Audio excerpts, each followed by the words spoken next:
Oi pessoal, estamos aqui para a aula 2 de inglês. Hoje o objetivo, como eu falei na última aula, a gente vai começar a se aprofundar nas questões.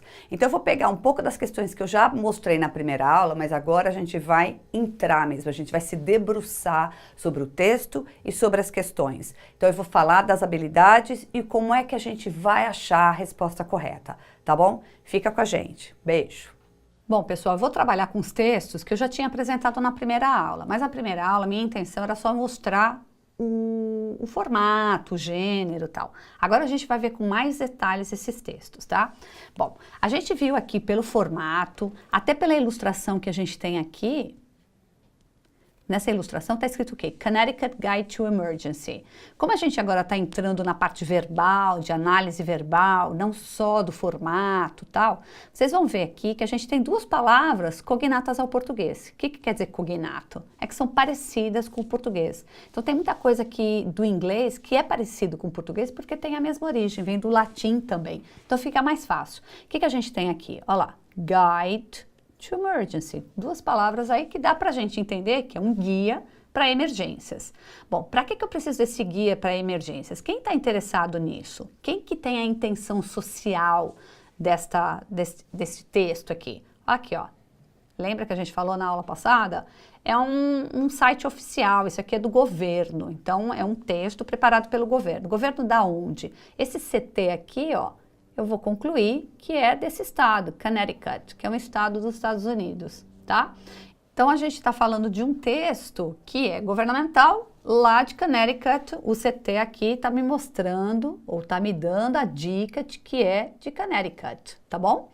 Bom, se eu estou falando que é um guia para emergência, que tipo de emergência, tá? Olha, toda essa parte inicial aqui me dá a dica das emergências. A gente tem uma pandemia, um terrorismo, aqui o earthquake, que é um terremoto, hurricane, que é um tufão, o Chernobyl nuclear, que é um acidente nuclear. O que a gente está falando? A gente está falando de desastres. Ó, mais uma palavra cognata que me dá a dica, tá? Vamos ver o que caiu, então, no Enem? Vamos lá. A pergunta era a seguinte. Caiu no Enem de 2016. Eu queria chamar a atenção de vocês que eu sempre vou marcar aqui para vocês qual é a habilidade, tá bom? Essa é a habilidade 7. Eu falei na primeira aula, mas só para a gente retomar, a habilidade 7 é aquela que relaciona o texto de língua estrangeira às estruturas linguísticas, sua função e o seu uso social. Lembra que tem um uso social importante aqui. Eu estou passando um comunicado para a população, porque elas precisam estar atentas ao que fazer em casos de desastres, emergências e tal. Vamos olhar o enunciado? Quando eles falam orientações à população são encontradas também em sites oficiais. Ó, a gente já tinha visto isso lá, mas vamos supor que eu estou meio perdido, não entendi direito. Vai para o enunciado. Nunca fica aí desesperançoso, hein, gente? Sempre tem a dica no próprio enunciado.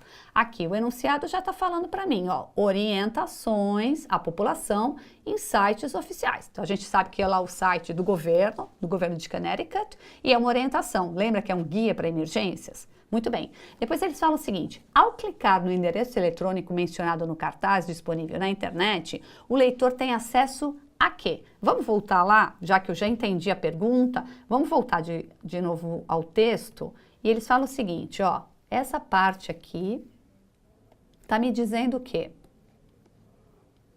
To learn more about living prepared, go to, olha o uso dos imperativos, ó, learn, go. Então eu estou aqui me comunicando com o meu leitor, e eu estou falando o quê? Olha, você tem que aprender a estar preparado. Para isso, para você aprender, to learn more about living prepared, go to, o que eu tenho que fazer? Eu tenho que acessar esse site aqui, o site que é do governo, para eu ter mais informações do que fazer nesses desastres aqui, né? Não é o guia para emergência? Vamos ver a pergunta? Portanto, então, ao clicar no endereço eletrônico mencionado no cartaz disponível na internet, o leitor tem acesso a quê? Vamos ver? A. Ações do governo local referentes a calamidades. B. Relatos de sobreviventes em tragédias marcantes. C. Tipos de desastres naturais possíveis de acontecer. D. Informações sobre acidentes ocorridos em Connecticut. E E. Medidas de emergência a serem tomadas em catástrofes. que vocês têm que estar atentos aqui? Eles estão falando que se eu clicar naquele, no site disponível, né, eu vou ter acesso a quê? Será que são ações do governo local referentes a calamidades? Será que calamidades é o termo certo? Será que é isso? Será que são as calamidades?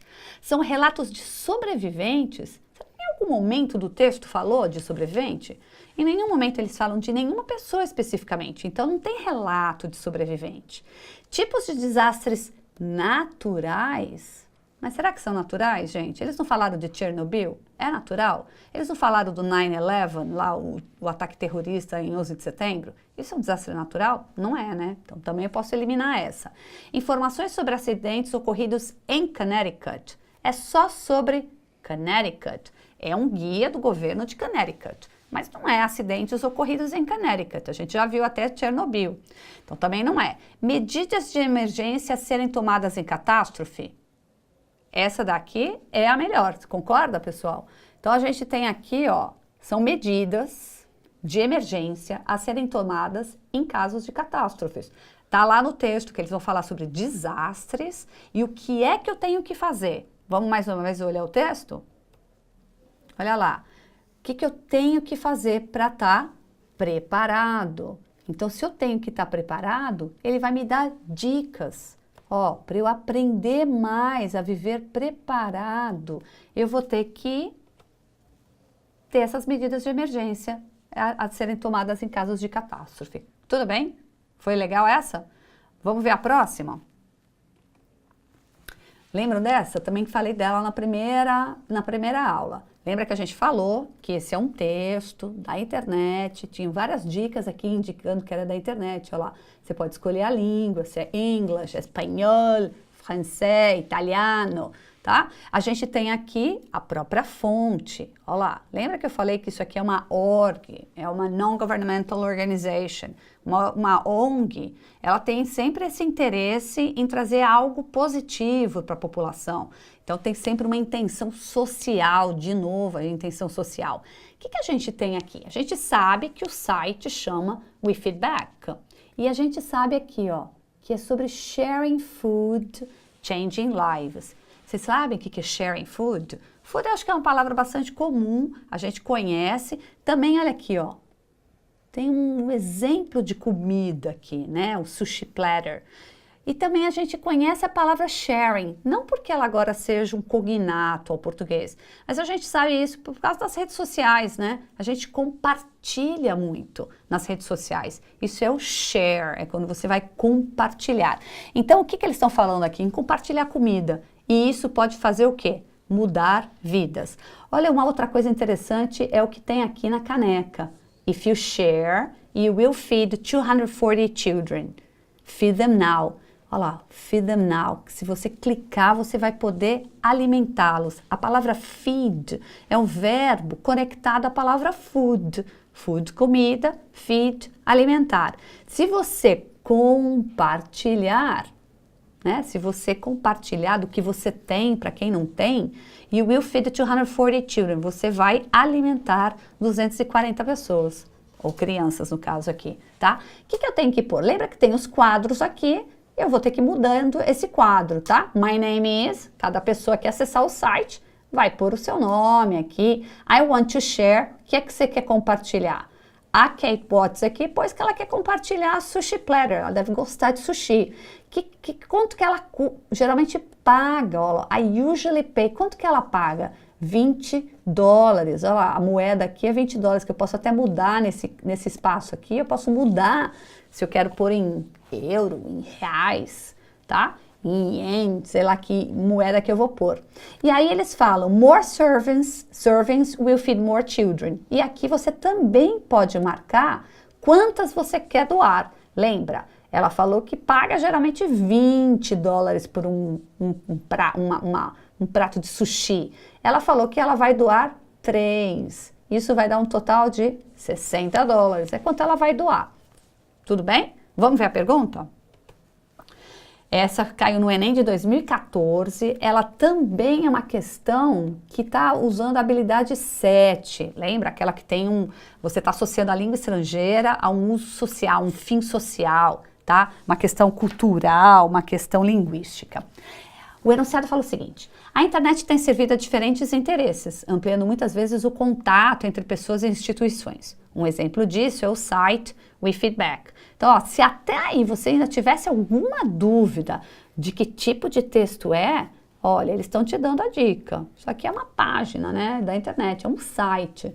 O site chama WeFeedback. Neste feedback, neste site, o que a internauta Kate Watts fez? Olha a intenção da pergunta, tá em cima da internauta Kate Watts. O que é que essa moça fez? A. Comprou comida em promoção. B. Inscreveu-se em um concurso. C. Fez doação para caridade. D. Participou de pesquisa de opinião. E. Voluntariou-se para trabalho social. Bom, vou voltar lá para a gente dar uma checada. Olha lá, tá aqui a nossa moça Kate, tá? Olha lá, ela preencheu todos esses dados aqui, né? São os dados pessoais dela, ela quer participar, ela entrou no site para participar. E o que ela está fazendo? Ela não vai estar disponibilizando dessa quantia? Para que é que ela está disponibilizando essa quantia? Ela não está comprando comida em promoção, tá? Ela não está se inscrevendo num concurso. Ela está o quê? Fazendo uma doação para caridade. Lembra que eles falam no texto? Se você doar, mais pessoas aí vão estar tendo acesso à comida. Tudo bem? Deu claro isso aí, ó, gente? Ó, só para completar, a D participou de pesquisa de opinião, não teve a opinião dela, a gente nem sabe o que a Kate Watts pensa, ela não falou nada ali. E voluntariou-se para o trabalho social? Não, também não tem essa informação. A gente só tem a informação do prato de comida, que era o sushi no caso dela. Tudo bem? Vamos mais um? Olha lá, esse também foi usado na primeira aula, é a charge do Glasbergen. Lembra que a charge, eu vou falar mais uma vez que eu falei na primeira aula, mas é importante a gente reforçar. Ela sempre lida com a questão do humor. O humor é um jeito de a gente parar para refletir em certas coisas que a gente faz na vida, tá? Aqui sempre tem aí uma noção ou de ironia, uma crítica, uma gozação. Vamos ver o que é isso? Olha lá, a gente tem aqui provavelmente uma criança, né? Pelo tamanho, e a gente tem a criança, e aqui uma pessoa que tem um negócio bem conhecido aqui na mão, deve ser um giz, tá? E aí tem o seguinte, tem uma informação que deve ser uma lousa, escrita, reports to do today. Bom, a pessoa, olha, uma dica importante, o Glasbergen ele aparece bastante nas charges aí dos vestibulares, no Enem ele já apareceu algumas vezes, ele tem essa característica de ter personagens com esse narigão e tal. E é importante que o personagem que está com a boca aberta, olha a boca aberta, é quem está falando, tá? Então esse personagem fala o seguinte: My report is about how important it is to save paper, electricity and other resources. I'll send it to you telepathically. Olha lá, o que a gente tem? Algumas palavras aí importantes porque são cognatas. Olha lá, a própria palavra important. Tá? A gente tem o telepathically, tá? Olha lá, electricity, paper também tenho certeza que vocês conhecem, tá? E o que a gente tem? Essa pessoa, que deve ser um estudante, tinha um report. Olha lá o report aqui. O que será que está escrito esse today aqui? É isso mesmo, gente. O report era para hoje, tá? O do da ideia do prazo e today era para hoje. Será que essa criaturinha fez o report, que é o relatório? Olha lá, vamos ler de novo o que ela falou. My report is about how important it is to save, economizar, paper, electricity and other resources. I'll send it to you telepathically. Olha o uso do futuro aqui, ó. Eu vou mandar telepathically. Vamos ver a pergunta? Olha, essa é uma questão que caiu no Enem de 2011, mais uma vez a gente está lidando com a habilidade 7, hoje eu praticamente peguei todos os textos com a habilidade 7. Ele fala o seguinte no enunciado: na fase escolar é prática comum que os professores passem atividades extra-classe e marquem uma data para que as mesmas sejam entregues para a correção.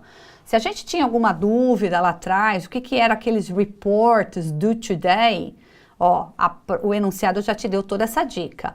É uma atividade extra-classe e tinha uma data para entrega. Today, hoje.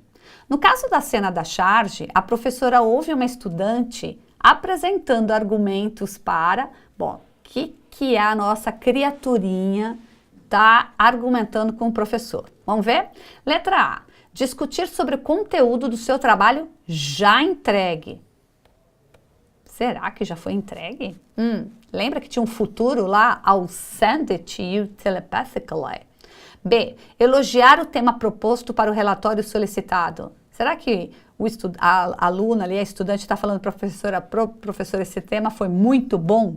C. Sugerir temas para novas pesquisas e relatórios. É para os próximos? D. Reclamar do curto prazo para a entrega do trabalho. Será que a estudante está reclamando? Pedindo mais tempo? E. Convencer de que fez o relatório solicitado. E aí, pessoal? Olha aqui.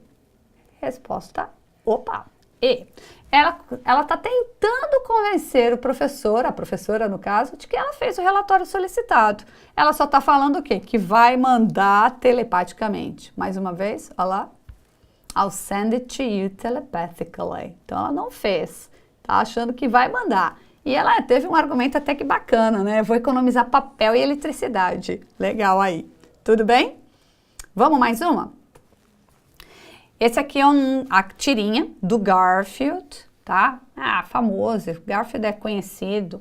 É importante a gente, nesses cartoons, nessas tirinhas, a gente conhecer o personagem. O que a gente sabe sobre o Garfield, né? Nosso personagem aqui. O Garfield é um gato bastante folgado e ele sempre afronta o John, que é esse cidadão aqui, ó, que é o dono do gato. Mas parece até que a relação é o contrário, porque o Garfield é bem safado, ele sempre usa e abusa do John. Vamos ver a relação dos dois? Obviamente está o John falando aqui, ele fala, Remember my old girlfriend Judelle? You know the cycle? You have to be more specific. Então o Garfield está falando o quê? You have to be more specific. Tudo bem? Qual era a intenção do John aqui? Bom, ele tá aqui, ele é um cara solitário, mora sozinho, tem dificuldades no amor, tem dificuldades com as suas girlfriends, mas ele tá falando, lembra daquela minha velha namorada, Judelle? Sabe, aquela Psycho? O que vocês acham que é Psycho? Vocês já devem ter visto isso em filme, né? Psycho é aquela meio psicopata, né? E aí quando o Garfield fala, you have to be more specific, qual é o humor dessa tirinha? O que ele está falando? Você terá que ser mais específico. Vamos ver as alternativas aqui, as perguntas? Vamos lá. Esse também caiu no Enem em 2011, mais uma da habilidade 7. Fala o seguinte, a tira, definida como um segmento de história em quadrinhos, pode transmitir uma mensagem com efeito de humor. A presença desse efeito no diálogo entre John e Garfield acontece porque onde é que aparece o elemento humor, tá? Vamos ver? A. John pensa que sua ex-namorada é maluca e que Garfield não sabia disso. B. Judelle é a única namorada maluca que John teve e Garfield acha isso estranho. C. Garfield tem certeza de que a ex-namorada de John é sensata, o maluco é o amigo. D. Garfield conhece as ex-namoradas de John e considera mais de uma como maluca. E E. John caracteriza a ex-namorada como maluca e não entende a cara de Garfield, tá? O que a gente tem aqui? Vamos voltar lá? O que ficou claro aqui? Lembra? A pergunta é, onde está o efeito de humor? Se você olhar aqui, o nosso primeiro quadro é simplesmente ele falando, você lembra da minha namorada, da minha ex-namorada? O que é o segundo quadro? Ele está tentando dar pro Garfield dicas de qual delas, né? Quer dizer que ele teve mais de uma. Aquela que parecia meio psicopata. E aí o efeito de humor está exatamente no terceiro quadro, quando o Garfield fala, você terá que ser mais específico. Por que você vai ter que ser mais específico? Provavelmente porque Garfield conhece as ex-namoradas de John e considera mais de uma como maluca. Se fosse uma só, era fácil de reconhecer. Quando ele fala, você terá que ser mais específico, essa é a ideia de que tem mais de uma maluca. Ó, a gente pode eliminar as anteriores, o John pensa que sua ex-namorada é maluca? Não, quem falou isso foi desculpa, Ele pensa assim, desculpa, eu falei errado. Ele pensa que sua ex-namorada é maluca. Mas que o Garfield não sabia disso? Não, ele fala, você lembra dela? Aquela que era psicopata? Então, o Garfield sabia disso sim. B, ela é a única namorada maluca? Ah, você tem que ser mais específico, hein? Não, você teve várias. D, Garfield tem certeza que ela é sensata? Não, né? E John caracteriza a ex-namorada como maluca e não entende a cara de Garfield. O Garfield é sempre aquele cara sacana, né? É sempre o personagem sacana. Então ele tá, mais uma vez, tirando uma da cara do John, porque ele conhece as ex-namoradas do John e sabe que mais de uma é maluca. Ficou claro, pessoal? Deu pra gente perceber aí como que eu vou pegar os elementos da parte verbal e não verbal para me fazer entender? Então, o que fica dessa aula de hoje? Olha, dessa aula de hoje ficou importante, mais uma vez, olhar rapidamente para o formato do texto e identificar o gênero. Segunda coisa que fica importante aí para eu lembrar é qual é a fonte, né? A gente viu aí em diversas a fonte, da onde foi retirado. Que mais que é importante aqui? É lembrar que o enunciado sempre me dá muitas dicas, né? Ele está falando o que é que eu vou tá cobrando nesse texto, nessa questão. E, finalmente, gente, prestem atenção à pergunta. O que é que eles estão querendo? A pergunta é super importante. Olha lá, nesse exemplo. Um exemplo disso é o site With Feedback, no qual a internauta Kate Watts lembra. Aqui tinha vários elementos nesse texto, mas aqui a pergunta é em cima da Kate Watts. Então, toda a sua concentração, quando você volta para o texto, é olhar o que a Kate Watts está fazendo ali, qual é a importância dela naquele texto. E, neste caso, a gente consegue achar rapidamente qual a alternativa correta. Falou, pessoal? Bom, pessoal, espero que vocês tenham aproveitado essa segunda aula. Hoje a gente se debruçou um pouco mais sobre as questões. São questões que caíram no Enem, então a gente viu as habilidades e como é que a gente chega na resposta correta. Lembra que sempre tem um caminho a percorrer e olhar sempre para as alternativas e ver onde é que estão os distratores que podem tirar seu foco, tá? Mas vocês não vão perder o foco porque vocês estão com a gente aqui. Beijo, na próxima a gente continua com Simple Present.